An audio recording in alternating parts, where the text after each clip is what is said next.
Mic check. If everybody will find your seats, we're going to get our program started.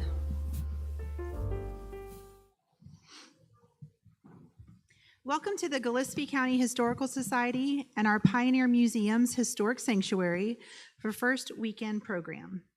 A special thank you to the Hill Country Historical Foundation for underwriting our live stream, and hello to everyone joining us remotely. Today's program, as well as those from previous speakers, are available on our website. We are kicking off our fall program series with our 9th public program of 2025. Our team produces this event monthly as a complimentary museum program for our community. However, we all know nothing is free, and we're a nonprofit and greatly appreciate your support. I'd like to introduce our amazing museum team. They're up here at the front. Christy Geiswhite is our business manager and membership. Marilee Pankratz is our development partner. Jessica Dion is retail and guest services. Carter Robertson is our collections manager. Caitlin Hoover is museum education activities. Evelyn Weinheimer is our historian.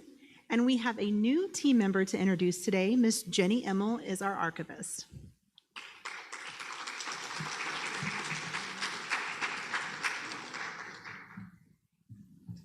For those of us in the audience, the restroom is down the ramp and through the next room. If everyone will please silence your cell phones, we're excited to have our program begin.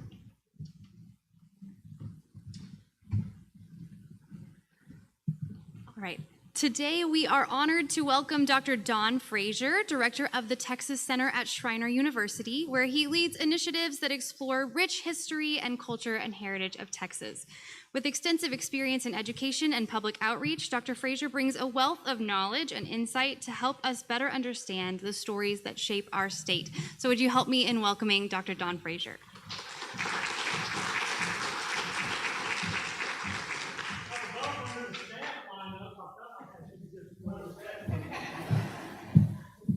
All right, so we're going to go on a little adventure today. We decided to take on a big project at the Texas Center, and that is to tell the entire story of Texas from day 8 of Genesis to last Thursday, and do it in 5-minute video chunks. And we ended up with 250 videos that are free to the entire universe. So we're talking about you can now watch the entire history of Texas unfold in the comfort of your own home with your comfy slippers and your favorite beverage by your side. So what I'm going to do today is I'm going to just kind of give you a sneak peek of what all we've done so you can take a look at the quality of it, etc.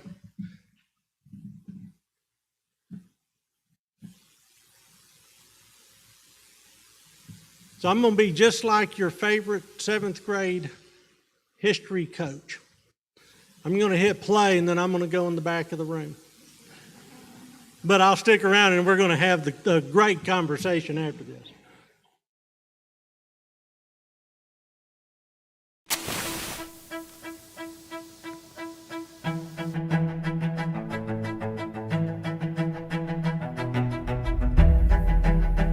History helps us understand the world around us. History does not repeat itself, but people throughout the past did often behave like us. The ancient Greeks invented the idea of history. Among their gods, they included 9 muses. These muses symbolize the human spirit that resides in all of us. The place where the muses lived was referred to as a museon, what we today call a museum. All the muses involved some aspect of memory. Some dealt with writing, some with music, some with theater, but one, Cleo, represented history.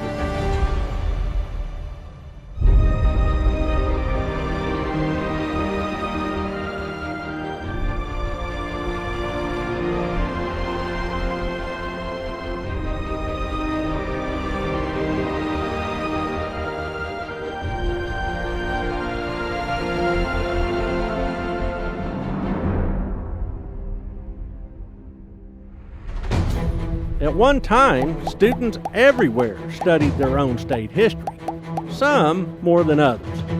Texans believe you need to know where you came from, so you know how to get to where you're going. This state's rich past will introduce you to the events that are both local and international. All history is connected, and Texas history is a gateway to the history of the United States, Mexico, and the world. Texas is incredibly diverse, with amazing types of geography, peoples, and cultures. A drive across the state will take the traveler through woodlands, prairies, high plains, deserts, and even mountains. Texas's location guarantees that people of different races and cultures would meet and interact. Their descendants are still here today as modern Texans. Texas history also represents the opportunity to learn about government, especially a republic, and what happens when government fails. By thinking like a historian, a person can analyze information. They will learn about cause and effect. Students of history can compare and contrast events from the past, and even draw conclusions about things going on in the present day. History helps people identify a central story and summarize the key points. Ultimately, based on the evidence gathered, history allows a student to draw conclusions based on actual information. Never forget, the better we understand history, the better we can understand ourselves. At times, history and faith meet at a single time. History provides context for living in your own time and place. And understanding is power.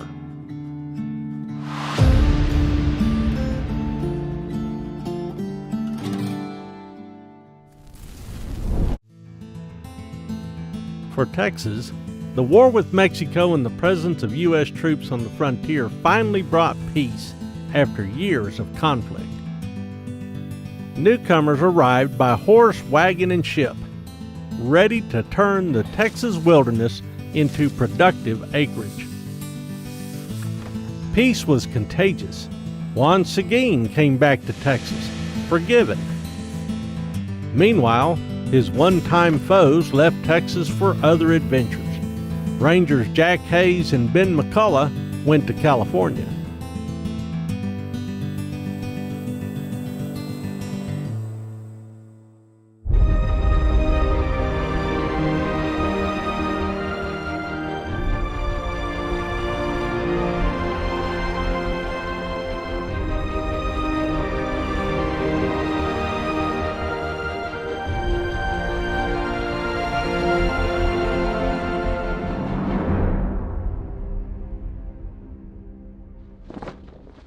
The Lone Star State joined the nation with a significant advantage.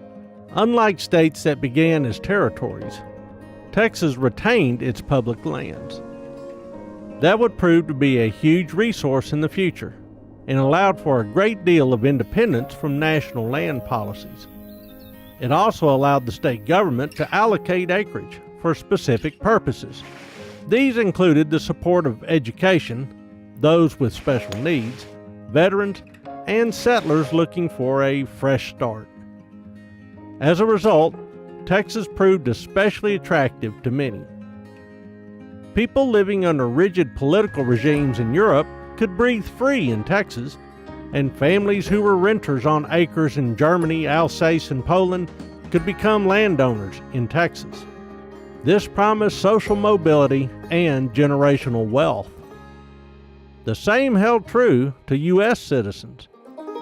In 1850, some 220,000 people lived in Texas. This population included about 59,000 enslaved African Americans and only about 400 free persons of color. There were nearly 18,000 foreign-born Texans, mostly Europeans, and about 44,000 native-born Texans. The other 93,000 free inhabitants came from the United States and largely from the deep South states of Georgia, Alabama, and Mississippi, moving into East Texas and the coastal plains. Natives of the upper South states of Kentucky and Tennessee tended to settle in North Texas. By far, most Texans lived on farms and ranches. Planters and enslaved laborers produced about 58,000 bales of cotton, each one weighing between 400 and 500 pounds. They harvested 6 million bushels of corn and 1.3 million bushels of sweet potatoes. Texans raised animals too. There were more than 600,000 pigs in Texas, some 650,000 beef cattle, about 200,000 milk cows, and 50,000 work oxen. All told, there were nearly 1 million cattle in the state. Texans also owned 75,000 horses and 12,000 donkeys and mules. Other populations in the state remained the same or shrank. Fewer than 10,000 Texans could trace their family lines to Mexico. What had begun in 1821 as an invitation for Americans to settle Tejas had now seen native Mexicans and their descendants outnumbered more than 10 to 1 among free inhabitants. This was about the same ratio as Mexican officials discovered in 1829, but now Texas included the northern bank of the Rio Grande. That region, up to the Nueces River, had historically been part of Nuevo Santander and Tamaulipas. The addition of the people living in ranchos along the lower Rio Grande Valley and in the town of Laredo had not changed the ethnic makeup of Texas by much, given the flood of immigration from the United States. The indigenous peoples of the region, the Native American Indians, were now just a remnant of a few thousand. Texas was changing rapidly.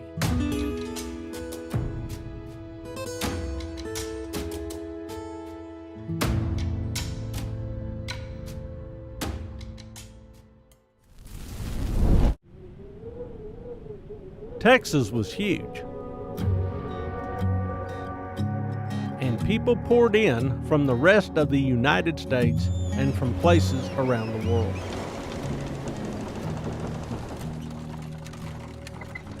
Slavery and the growth of the plantation economy would certainly attract a great deal of settlers to Texas, but not all. Newcomers hailed from all parts of the South, and even the Midwest and Ohio River Valley. They tended to immigrate to regions that were most like where they started. In North Texas, people moved in from Tennessee, Kentucky, southern Indiana, Illinois, Ohio, and Missouri. In 1849, Jacob de Cordova and partners from Galveston founded Waco, near the abandoned site of a Wichita village and several Republic of Texas trading posts. This settlement became a transition point in Texas, as settlers there and points south and to the northeast came from places like Mississippi, Alabama, and Georgia.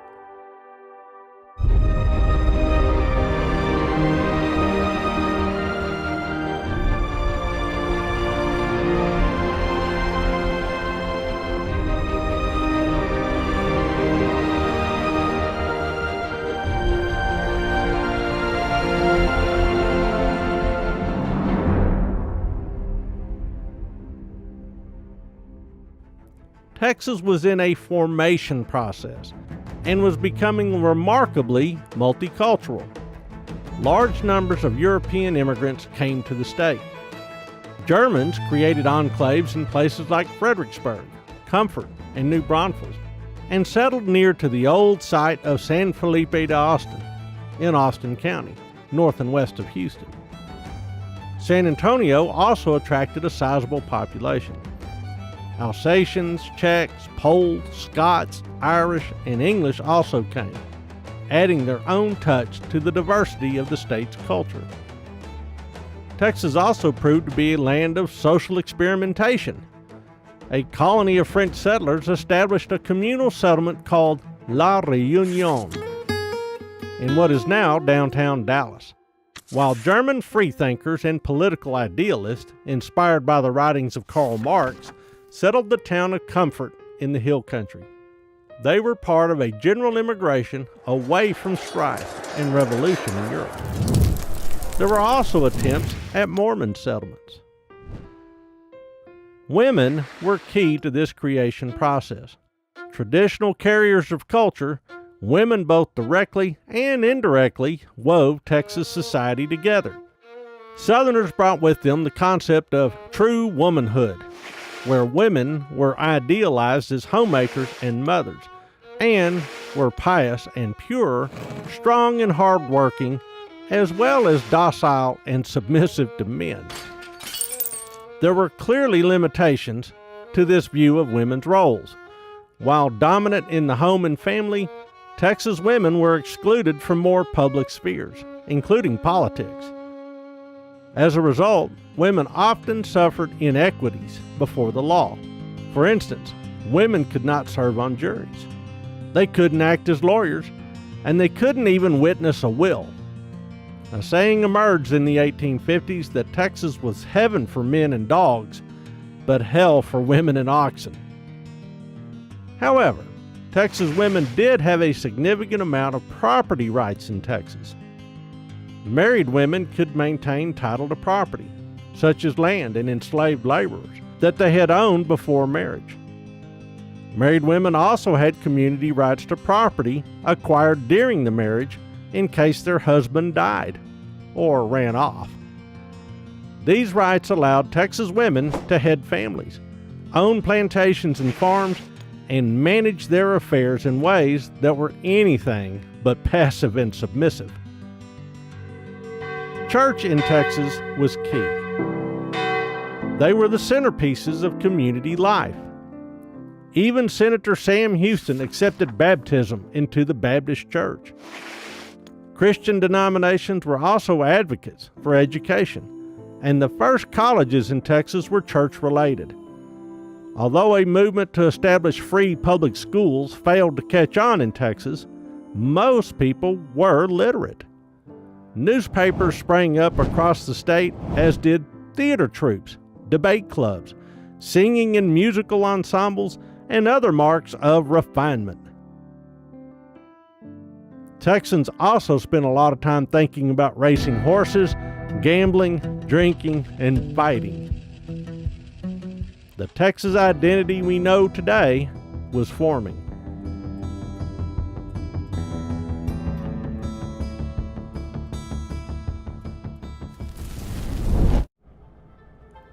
Texas was becoming a southern state in the 1850s. The population of Texas tripled during that decade, with a population of free and enslaved people numbering more than 600,000 people by 1860.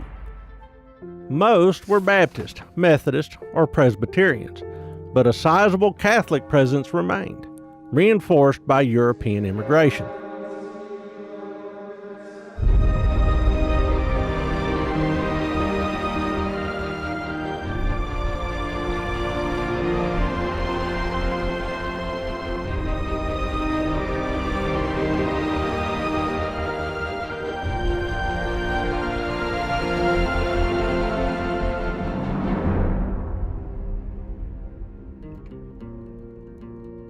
The overwhelming majority of Texans did not own or work with enslaved people.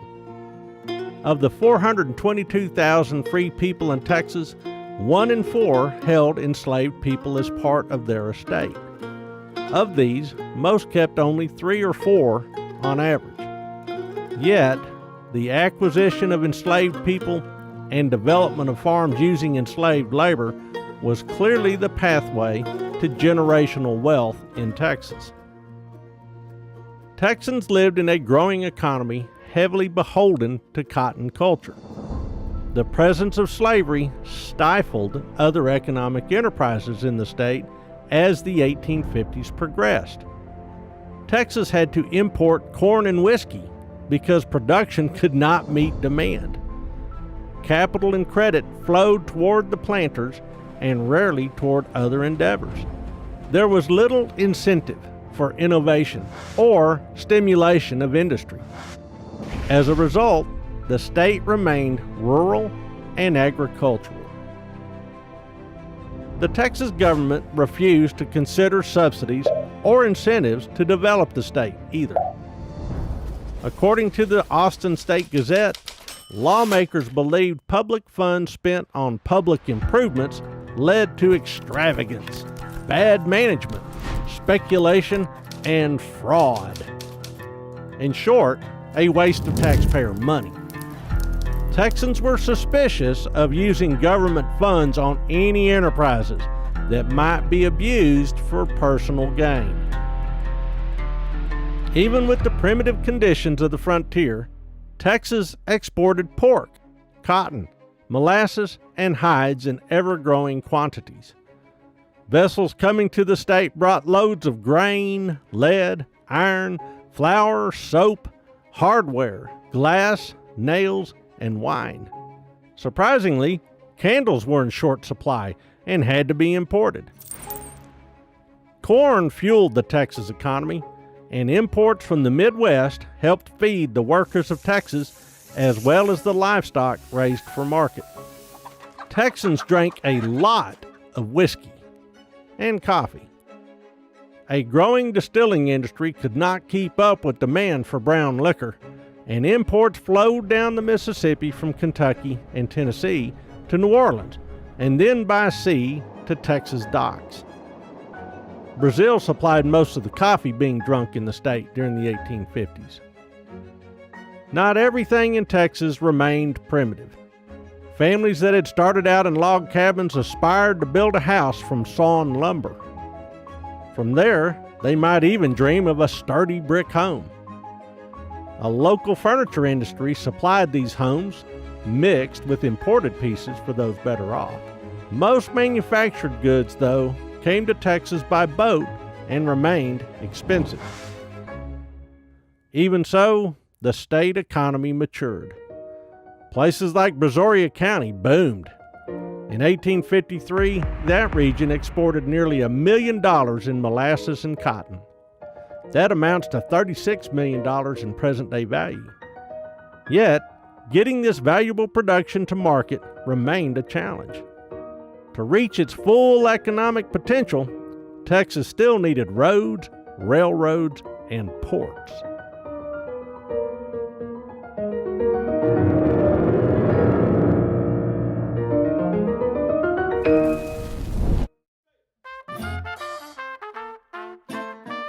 As it had been for years, Louisiana was also the key to Texas in the 1850s.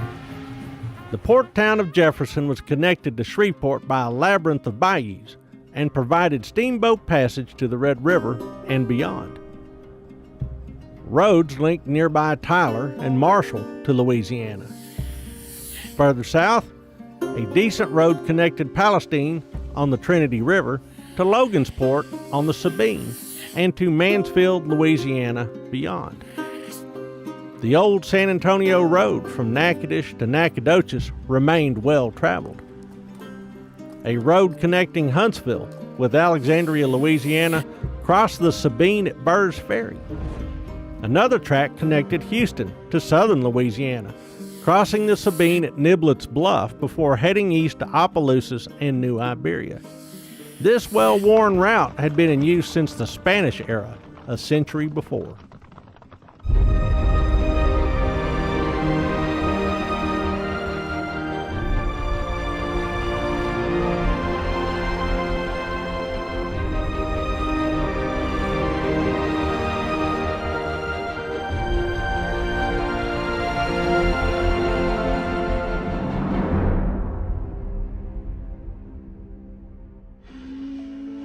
New Orleans, already critically important to the Texas story, continued its role as the primary connection between the state and the rest of the nation and world.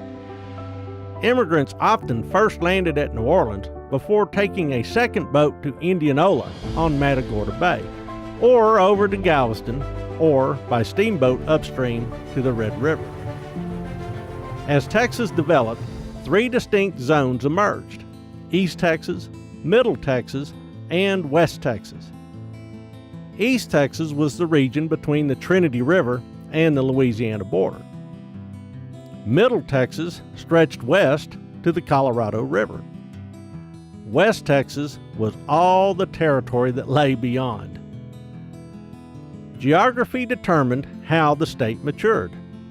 The town of Liberty on the Trinity River became an inland port but suffered from the amount of driftwood and snags encountered by steamboats heading upstream.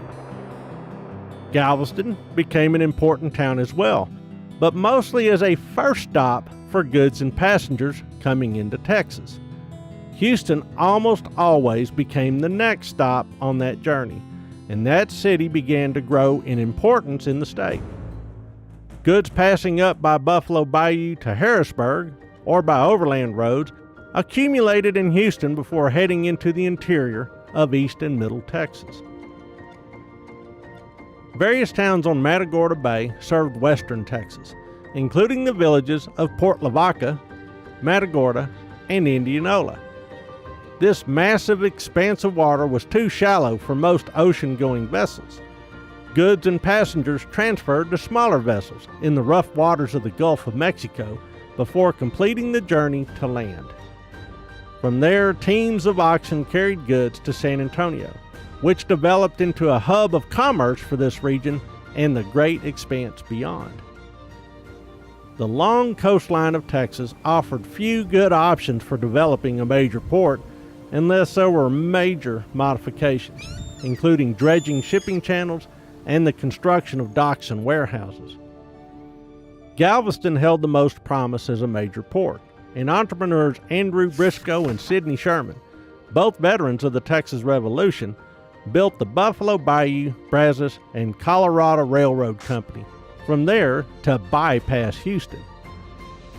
After 1854, locomotives chuffed along the tracks that led to Alleyton on the Colorado River.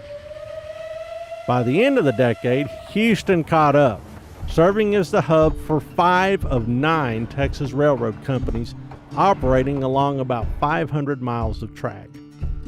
As the 1850s progressed, the towns that could capture the most traffic in goods and people would prosper, and the competition to become the most prosperous city in Texas grew fierce.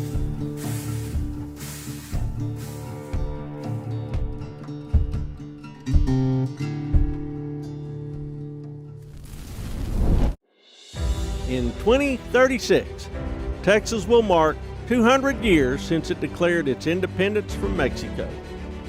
Back in 1936, at the Texas Centennial Exposition, the state threw a big party and boasted of its history, progress, and future. In short, Texans crafted and told their story to the world. Yet, what story will Texas tell in 2036?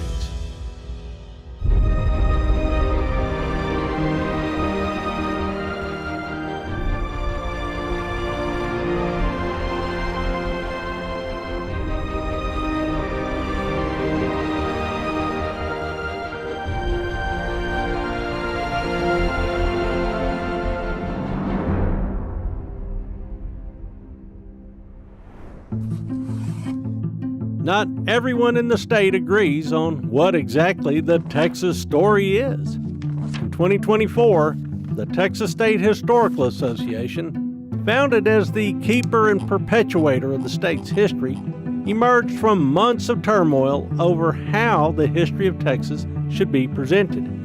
One faction, heavily populated by university professors, claimed the title of progressive historians and urged keen investigation of the excesses of Texans in the past and, in some ways, demanded atonement for those days gone by from current and future generations. Facing opposition from other thinkers, funders, and non-academic Texas enthusiasts, the disgruntled professors led a secession movement to continue their efforts at recrafting the Lone Star story and formed a rival Texas History Association. Few outside of professional history circles seem to notice, but the outcomes of this contest might decide how the Texas story gets told and what gets told. Clearly, the story of Texas matters. In 2022, Republican lawmaker Tan Parker of Flower Mound spearheaded legislation to create the 1836 Project.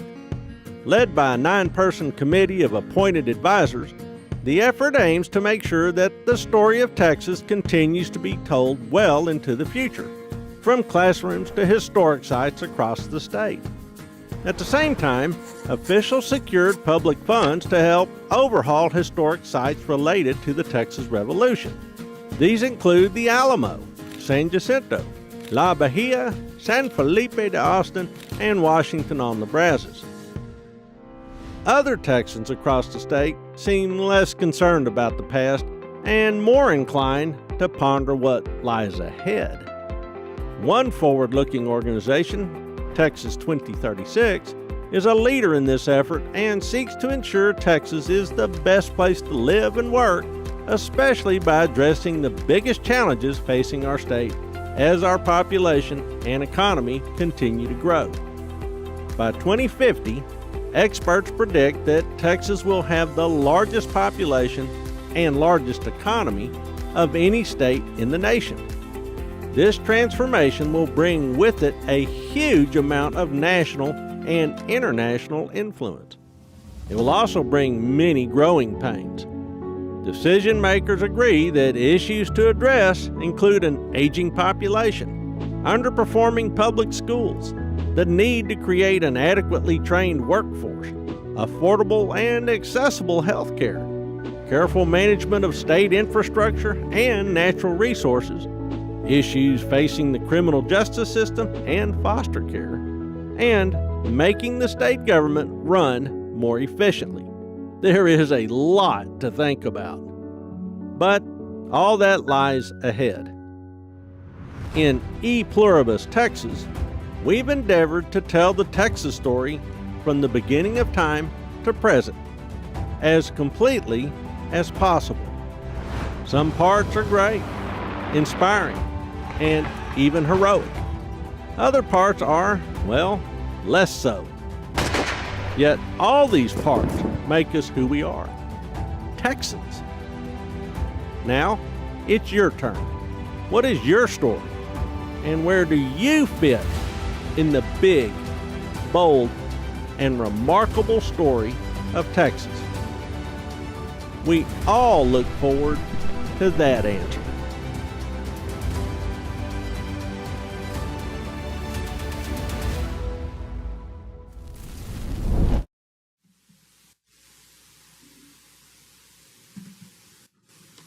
So if we can bring up the lights, we can have a discussion about what just happened to y'all. So this is I pulled the videos that I thought would speak to where we were right now with the Pioneer Museum to kind of give you an idea of what the 1850s looked like across the state, because this is just one little tile in a very large mosaic, but it tells you that, my gosh, they had to import whiskey, if nothing else.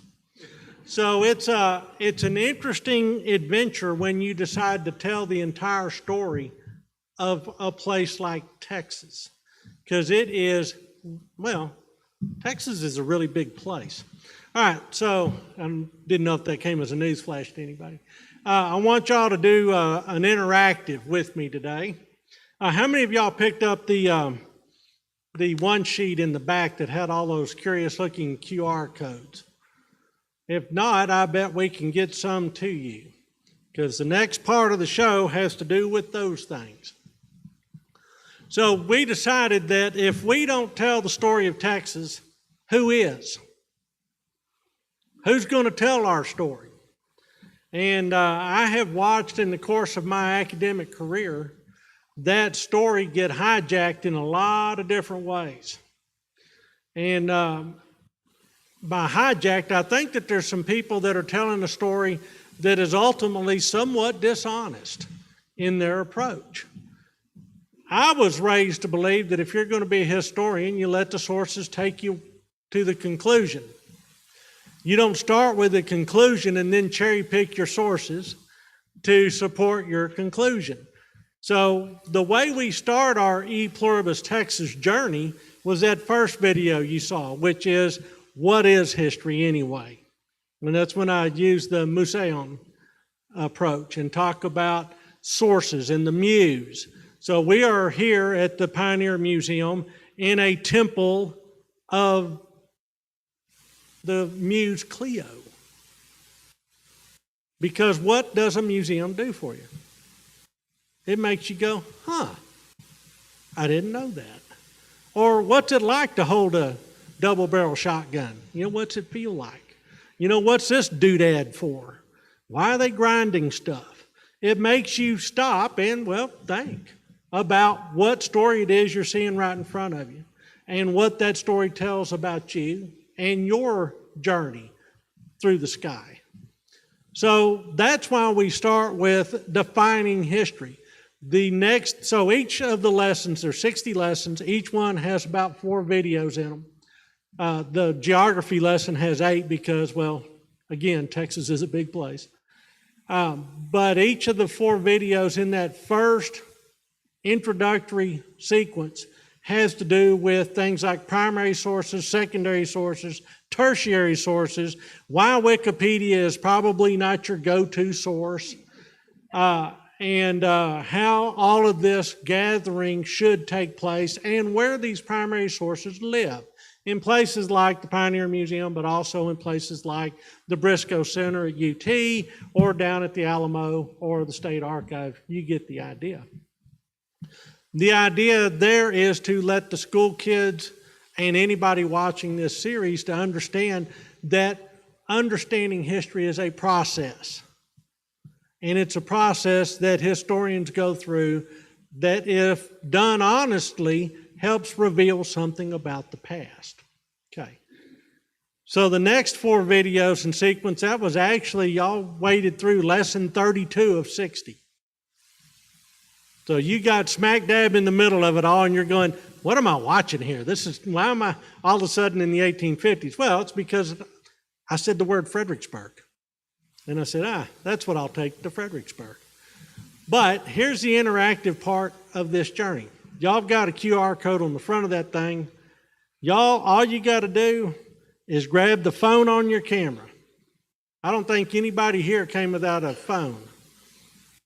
I don't know, maybe you did, you're out of 8th grade, so some of y'all may not carry your phone glued to your hip, but all you got to do is run that camera over that QR code, and that'll take you to our YouTube channel where all these videos exist.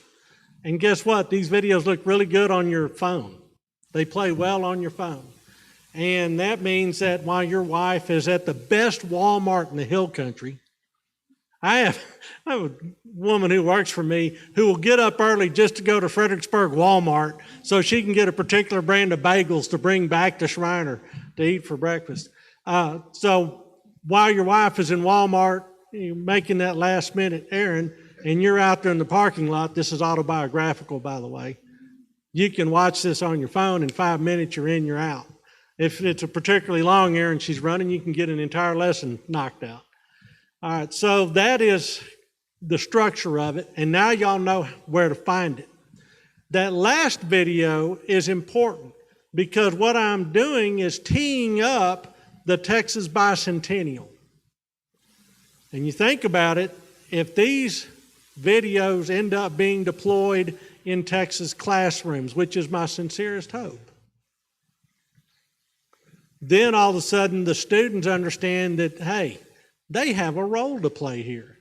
This isn't just a story they're hearing about. This is a story they're living into. And what will they add to it? So the approach I took I wrote every script, and you're listening to the voice of Texas history. Love it or hate it, I was cheap. The thing that I wanted to do in E Pluribus Texas, and the reason we call it E Pluribus Texas, out of many one Texas, it's bad Latin, but you get the drift, is to let all these kids that are now calling Texas home find their place in the story. Because if they can't find their place in the story, they're going to import some other story. And what we want them to do is join our story, because it's a pretty awesome story. Now, I came at this with a bias. My bias is I think Texas is the best example of the American idea. Unapologetic. I think we do America better than the rest of America. Now, other places in America do a great version of it. I just happen to think ours is the best. Right. So if ours is the best, we want those guys to help build into that legacy. All right. Another thing that I do with this series, well, in order to get that done correctly, Pluribus Texas also brings in a lot of Mexican history. And the reason I'm doing that is because it's kind of a big deal. 1 out of 2 of the school kids watching this will have deep ancestry south of the Rio Grande. How much Mexican history do you think those kids know? Probably darn little. They need to know who Father Hidalgo is and the Grito de Dolores. Why do they need to know that? For the same reason, Jimmy McCoy, next desk over, needs to understand who James Madison is and who Thomas Jefferson is. Thomas Jefferson writes a Declaration of Independence that says we hold these truths to be self-evident, da-da-da-da-da-da, all men are created equal, and if government's bad, we have a duty to replace it. Y'all remember that? Guess what Father Hidalgo said on the 16th of September, 1810? Death to bad government, which is a very abbreviated version of exactly what Jefferson said. So guess what? If Hidalgo and Jefferson raised a family together, it would be called Texas. And that's what the school kids need to understand. We all have this in common. Right now, there's a lot of people that want to drive wedges in various population groups. And they cannot wait to get us at each other's throats. What I'm trying to do is reestablish the narrative. Let's get the plot line reestablished so everybody understands what they're part of. You can like it, you can not like it, but at least you're reacting to something. Because if there's not something to react to, guess what you're going to fall for? Whatever the flavor of the day is that came across your social media. Now then, let me give you a cautionary tale for why this is also important. There's a new phenomenon called AI. And AI samples what is out there and then drags together what they think is kind of the story that it's reading. The little robots are out there gathering stuff even as we speak. Not only written word, but also visual images. If we do not feed the right stuff to that machine, guess what it will bring back? Bad stuff. So this is also a defensive play, understanding what the future holds. If we put good material out there, when the robots go and climb through the internet, they'll find our stuff. And all of a sudden, that becomes what they report back to the AI seeker. This is huge, ladies and gentlemen. What we're doing is absolutely vast. I didn't realize how big a project this was. For starters, let me give you, just a statistic. Guess how many images are in these 250 videos? If you said 41,000, you would be correct. Somebody had to go find all those. And then we had to have a legal team get rights and permissions for everything we used. And we had a lot of great museums that let us use their images for free if we weren't making money off of it. So we spent $2 million putting together this video series to turn right around and give it away for free. It is free to everybody in this room. It's free to everybody that's tuning in. It's free to everybody on the planet. And we put it on YouTube so it's accessible to everybody on the planet. There may be a kid in Mumbai right now who's watching this series going, oh my gosh, there's a spot on earth called Texas where they do things really well. Or at least, sort of like an old bull rider friend told me, if you can't ride the bull, at least hang up and give them a show. So even if we don't get it right, at least we'll give you a show. All right, so that's Pluribus Texas, and here's what's coming up. All right, Wednesday, I go and I testify in front of the State Board of Education, because State Board of Education is getting ready to take another run at the TEKS, Texas Essential Knowledge and Skills. I was in that process back in 2022. The current TEKS is a mile wide and an inch deep and has so many people's fingers in it that it's unteachable. It's unteachable. Ask any 7th grade teacher and they'll say, look, I've given up teaching Texas history. I'm just teaching to the test. And so what we end up having is names, dates. Names, dates. No story. Well, you guys don't remember things just by names and dates. You remember it by the stories. I mean, you don't go to a family reunion and say, oh yeah, July 12th, 1952.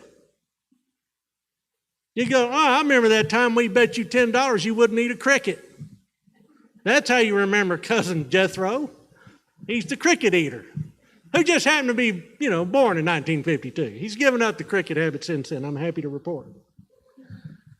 But it's that story, that narrative that we've got to get back into the classrooms. So after 2022, that year the process failed. Because guess what happened? We took a framework and we sent it out to the working groups, the people that volunteer to kind of put together what should show up in the classroom curriculums, in the textbooks, etc. And they came back with such a twisted up, knotted up product that State Board of Education says, we're not going to approve this because we'll never get it through the legislature. Y'all understand how teaching content gets adopted in this state, right? Let me walk you through it. State Board of Education, which was created in 1949, and you'd learn that in this series, they set policy. So y'all vote for them. Then they convene in a 15-person panel. They set what the policy will be for the state. They're the strategic level thinking. Then they send that policy downrange to the Texas Education Agency.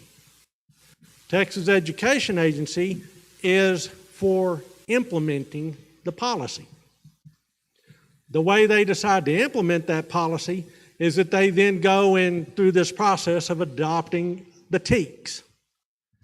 Once they get the TEKS built, they send that back to the State Board of Education, who says, y'all have done a great job, or y'all have done a sorry job. That's what happened in 2022. We haven't changed the TEKS in nearly 20 years, or better than 20 years in this state. We haven't advanced it at all. All right, so let's say we get the TEKS passed. Then those TEKS go down to the school board. School board for Fredericksburg ISD. Once they land on how they want those TEKS to be adopted, etc., they send it over to the super sends it over to the principal sends it over to the teachers. So there's a lot of downstream.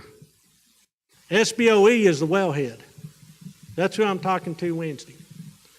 What I'm telling them is that we need to take this entire educational process down to the studs. Tear it up, break it down, let's rebuild it better. And what I'm advocating is essentially telling the entire history of the human experience in a narrative format that builds on itself year by year, so that you have this great human saga. And then in 8th grade, a capstone experience that is all Texas all the time. Now then, back to that narrative, 3rd grade through 7th. It'll be national, it'll be international, national, and Texas. If you watch my videos, you see what I'm talking about. One video I did is about, it starts in 1973 with the Yom Kippur War. Now, why would anybody in Texas care about a war in 1973? Because it led to an oil embargo. That oil embargo meant that we were drilling again in the Permian Basin. And it completely reversed about a decade decline in the Texas oil industry. So international events have local implications.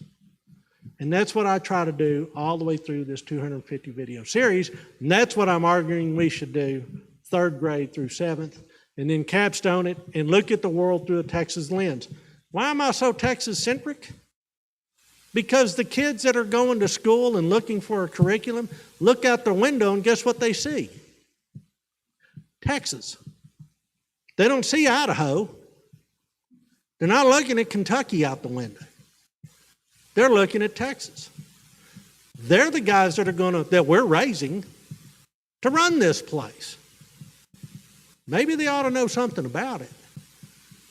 So that's what's coming up on Wednesday. If we can get the framework adopted by the SBOE, then we're off to the races.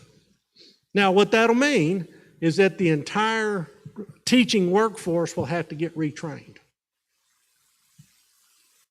So guess who opposes this? Anybody that smells work.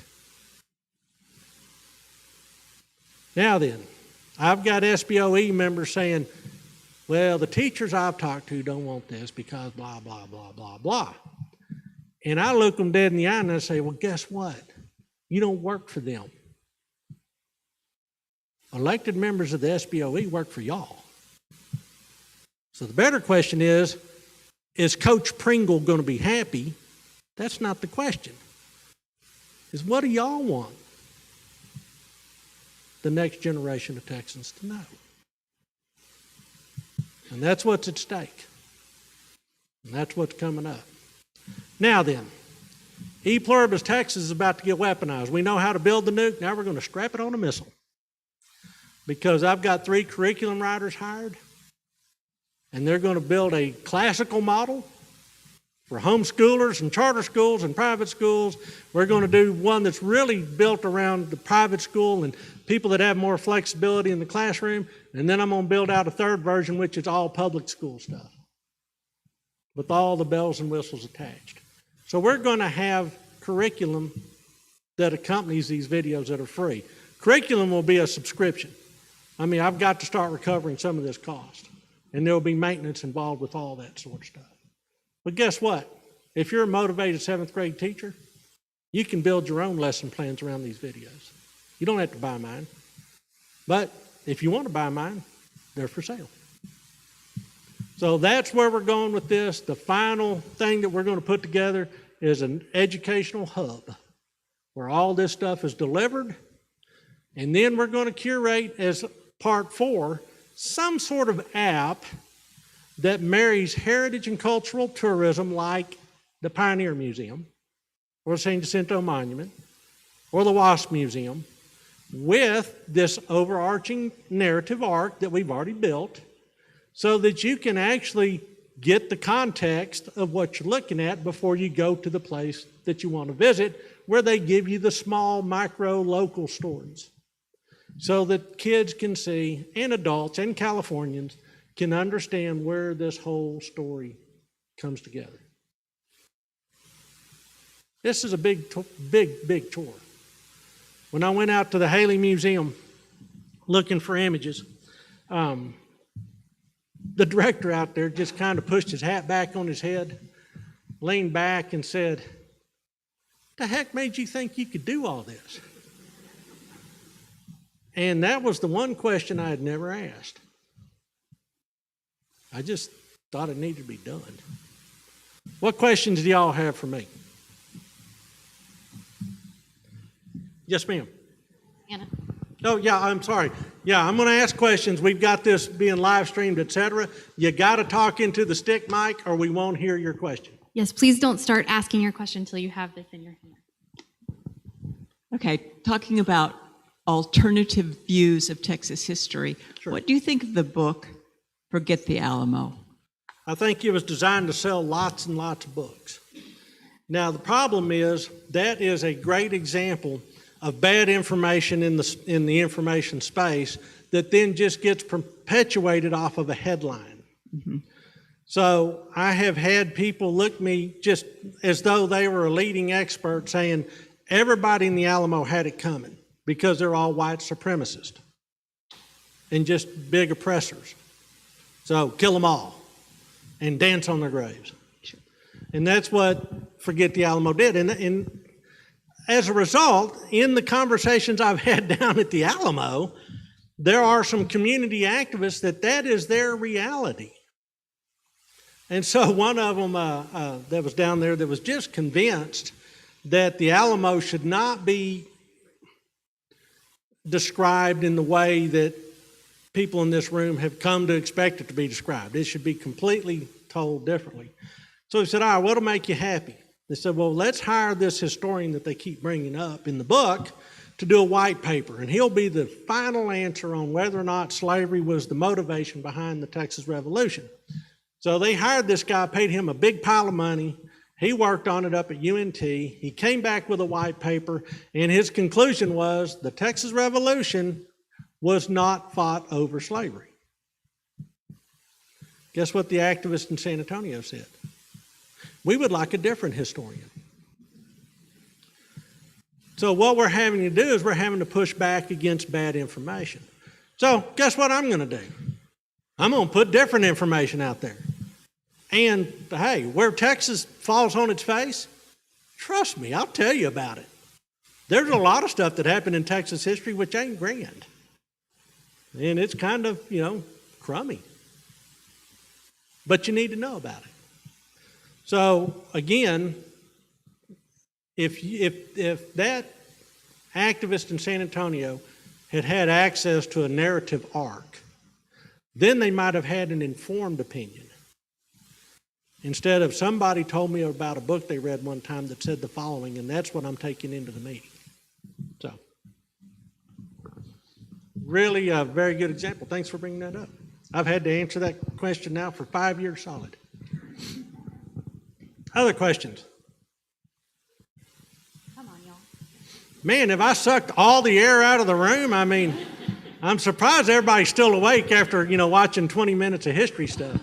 Okay, well, again, I am reading right now a book about, and I just love that you had it, the La Réunion, the French disaster. Yeah. I mean, why do people keep thinking that they can invent utopia? Because we're a long way from rules in Texas at that time. I mean, that's how come the people that were reading Karl Marx said comfort looks like it'll do just fine, because they could come out here and kind of reinvent things. And La Réunion's a good example of that as well. So what's going to be fun about this, and how come I will never reach the end of this journey, I'll be Moses on top of the hill looking at the promised land, but I'll never get there, is that once we get this narrative arc, this narrative story reestablished in the public consciousness, then we can go and tell all the small local stories. And Texas has got so many cool stories. So that's one. My gosh, Gillespie County's got at least 3 or 4 that you need telling.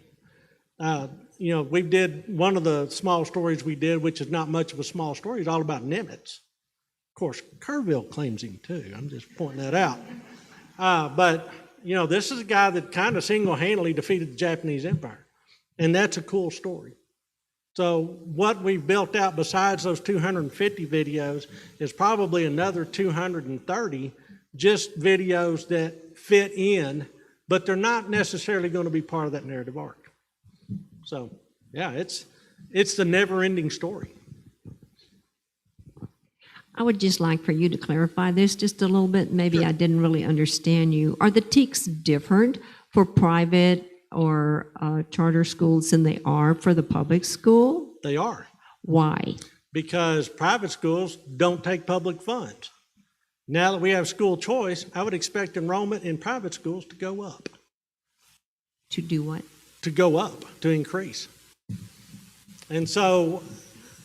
But how do you know if they are learning anything if there's no accountability? Oh, there's plenty of accountability in that they have to maintain their license, sure, year to year. But one of the things that we need to be very aware of is that there are some private schools here that are paid for with dollars over the horizon. And a lot of times those dollars start in countries not the U.S. So it's a mixed bag on exactly what they're getting taught, as you suggest. You know, the state approach to public education was let's have accountability and let's have people that are credentialed tell the story.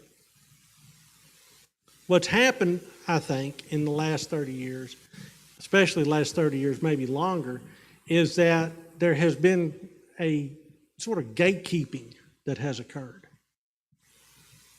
And all of a sudden, there's not a whole lot of room to really teach. There's only room to channel. And that's a problem too. Texas education is messed up right now. I wished it wasn't, but it's just kind of gummed up. Now, some private schools are not very good. Some private schools are fantastic. It's a very mixed bag. But some public schools are not very good. And some are fantastic. So I'm not sure how we fix it. I'm not that smart. But what we're trying to do at the Texas Center is at least put good product out there and help advance the good without, adding to the bad. So my kids went to public school in Abilene. And in 5th grade, my daughter had a teacher that had just been hired after, losing his job as a youth minister and taking a job at the local academy as a floor salesman. And he had a buddy that was principal at the elementary school, so they hired him. And he got there and he said, I have no idea what I'm supposed to teach. So he asked my daughter to do his PowerPoints for him. Now here's the problem, and here's what's at stake. That does real damage. She's not going to get that 5th grade back. So guess what she's missing when she's out there being a voting member of society? She's got a 5th grade hole in her head. My 7th grade, my oldest daughter, she got taught by a guy who was certified to teach chemistry. Had 2 years before retirement. He got told on the 2nd of August, in 2 weeks you're teaching Texas history, Godspeed, good luck. And by the way, you're not going to teach the whole year of 7th grade Texas history because we now have a department or an entire district-wide mandate to teach computer skills. And the only class that is not tested, the only class that really doesn't matter is Texas history. So we're going to carve off half of that year, and y'all will be teaching Microsoft Office instead of how to be a good citizen of Texas. This is not make-believe. This is my lived experience. That's my kids' lived experience. And so now they've got a 7th grade hole in their head that they can't undo. Just project forward. What does this do to the warp and weft, the texture of Texas? Well, they get off to the University of Texas and they've got big holes in their head. And guess who's going to fill it? The people at the University of Texas. What are they going to fill it with? Whatever they think they need to know. Well, where'd they all come from? Chances are, not Fredericksburg. Unless there's a Fredericksburg, Wisconsin. So, it's kind of a big deal. And every one of y'all is involved. Congratulations. I didn't mean to bring the room down. Other questions?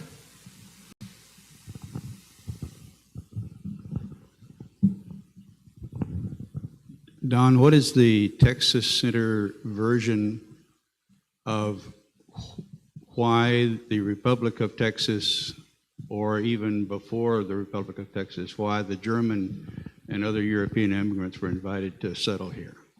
Depends on which group of Germans you're talking about. So for starters, one size fits all does not fit Germany. Never has, never will. All right, so if we're talking about Austin County, the folks that settled there have more in common with the folks that settled New Braunfels, which have something in common with Fredericksburg, but not entirely, which are completely different than the Cuckoos in Comfort. I mean, they think they're cuckoo. I think people in Comfort are lovely. So, depends on which bunch. But one thing is for sure, you don't leave a happy circumstance to go take your chances in what was West Texas. You saw the old divisions. Y'all are smack dab in the middle of West Texas with all that implies. So something must have been so bad that they said, you know what, we'll take our chances. All right. So these people like to live free, they want to live free, and they want to start over. In that video, the reason they came is because if they come to Texas, then they can make their lives better. If not for them personally, one generation, two generations later. Yeah, but my question is, why did we invite them to come here? Because we needed. Why did Texas invite the Europeans? They needed human beings. I mean, people bring prosperity. My belief is that one of the reasons was to serve as a buffer on the frontier against the Indians and the population that was already entrenched along the coast or in East Texas. Maybe. Which is similar to what the British did, in the Appalachians. The thing that Texas was long on was dirt. What it was short on was people. Dirt doesn't do you any good unless there's people working it. So let's go back to that population deal. But then if you take a look and actually the whole narrative reveals this, by the 1850s, the Comanches are spent. I mean, they are in great decline.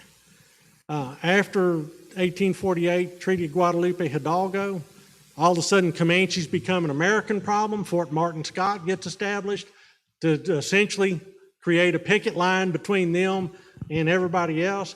If you went out to Comancheria, what you'd have found is a bunch of people starving to death or dying of smallpox and typhus. Their population dwindled from a high of about 80,000 to about 8,000.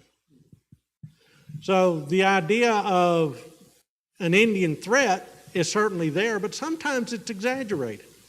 So I had an opportunity to really do a deep dive on Indian threats when we built the Frontier Texas attraction in Abilene. And I actually went and I cataloged every Indian battle between Fort Worth and Amarillo and El Dorado in that big 66 county area, and I plotted it all on a map. Man, that's party skill there. And what I discovered was there was a lot of reporting from different angles of the same event. So it was over-reported. So then it occurred to me, did we have, what were we really looking at in terms of native threat? Was it a crime statistic or a crime spree? Now think about that. When you're trying to find a neighborhood in Chicago to live in, you want to go look at the crime statistics. How many burglaries? How many car thefts? How many home invasions? Well, that's different than a crime spree. Crime spree is one bad actor committing crime after crime after crime. And one of the ways you make crime statistics float is you get rid of the crime spree perpetrators. That's the entire reason we invented police forces. All right, so by the 1850s, people in Texas are going, yeah, Indians are a pain in the neck, but they're not stopping us. And we need people to turn this acreage into productive acreage. Who'll come? You get a bunch of German immigrants over here because they've got landlords that pay their way over because they're tired of feeding them. So you know what?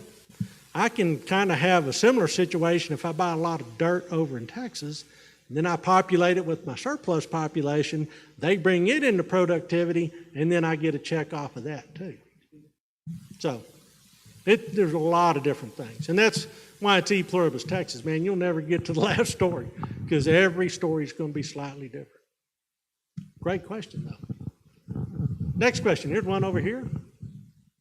Man, they're going to make you move all the way across the room. Over there. In the meantime, I'll show you some magic tricks. Two fingers on the same hand. Did y'all see that? The state of Texas recently bought the Menger and the Crockett hotels. They did. And they're doing a big deal down there at the Alamo. Do you trust the story that they'll tell? The reason I trust the story that they tell is because I've been asked to help them tell it. So I'm actually on that advisory committee. And I've got the actual text, the nouns and verbs, that'll go on every text panel in that massive museum that they're building, and they've asked me to review them. So I can tell you that the story that they're going to tell is going to be as good as I can get it through the political realities of San Antonio. What do you figure they'll do with a Menger hotel? They're going to give it to somebody who knows how to run a hotel and run it and make a revenue stream to support the Alamo. Okay, you think it'll remain a hotel? Oh, it is. I can guarantee you that. Crockett will not. The Crockett Hotel is slated to become the central piece of the Alamo Research Center. There will be a multi-level parking garage behind it, and that will be the archives of all things Texas Revolution.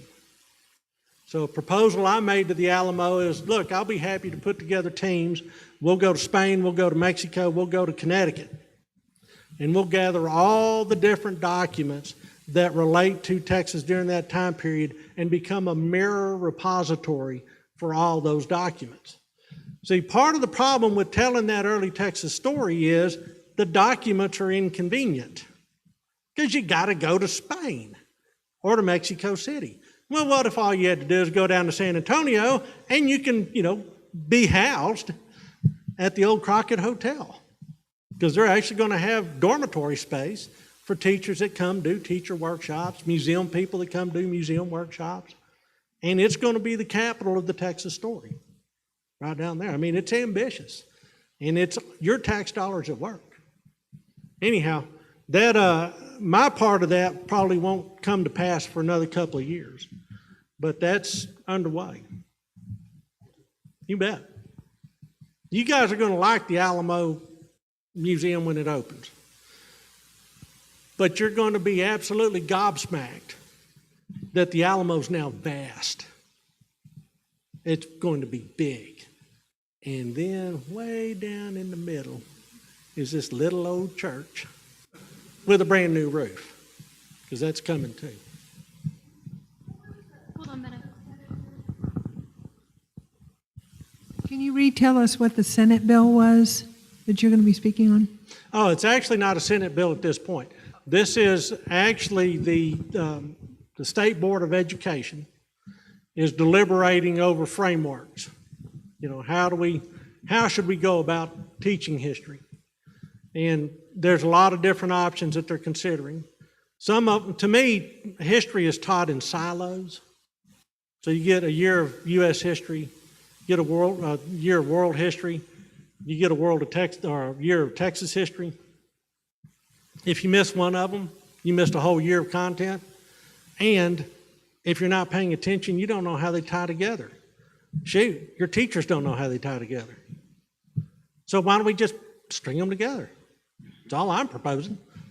String them together, end up with an 8th grade capstone that says, here's what it all means, kids. Now, go to high school and do whatever it is you do. So that's coming up. I'm not sure who y'all's State Board of Education representative is here. Maybe the woman from San Marcos. But, if you feel inclined, you can send them an email and say, hey, what are you guys thinking? And why do you think that way? Any other questions? Oh, one more. Would you just give us a brief description of the Texas Center, how many people work there? How many students you have as volunteers? Where do you get the students? Do they all go to Schreiner? Just a little bit of information about the center itself. You bet. You said brief. Fat chance. All right. So I'm trying to change the world with a staff of 4. Recently, I was approached by the University of Texas, and they said they've got an outfit called the Civitas Institute, and they said, my God, we want some of this magic. You're doing great things. How many people you got on your staff? Because we got about 32. I said, I got 4. But as I like to tell people, it's not the first time Texans have been outnumbered and come out on top. All right. So I've got a staff of 4. I'm in a 1,400 square foot stacked stone building that was slated for demolition and used to be the school infirmary in the 60s. I have 1 bathroom per employee as a result, which is pretty convenient. I supplement that with a militia of student workers. And the good news is I've got some really smart ones, but they're biology majors or aviation majors or engineering majors. Great brains. The history is kind of secondary to them, but I'll take their brains and I'll teach them the history. So that's kind of what we're working with. But there's an interesting phenomenon now. People like the Alamo are calling us. People like the University of Texas are calling us. I had a woman from Oregon with deep San Antonio roots said, what you guys are doing needs to be supported. How can I help? I want to pay for student workers. I want to pay for projects. And she said, I'd like graduate students to benefit. So I've got a kid at UTSA, former student of mine, one of my former student workers, working on a master's degree in public history to work in the museum field. And he's now getting his master's degree subsidized by a woman from Oregon.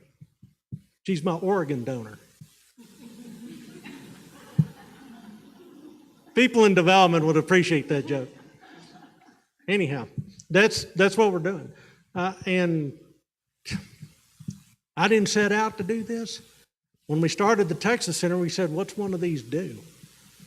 Well, I said, where can we do the most good for the most people? And the public school space is where culture gets built. So that's where we're operating. Other questions? All right, I have now exhausted the room. Thank y'all for having me.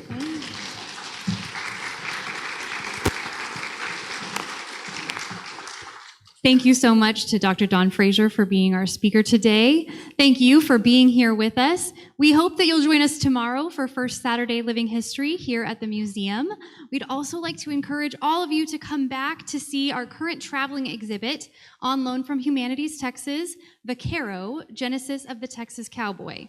This exhibit will be at the museum now through October 11th. Next month, our first weekend Friday presentation will be all about the Texas Longhorn. We'll have Frank Sharp, the lead educator with the official state of Texas Longhorn herd, and you won't want to miss it. Thank you so much for being here, and y'all have a great evening. Oh, we have to draw for your prize. That's why y'all hadn't left yet. Got it. Okay. All right. I thought it was me. Oh, they won't fall out.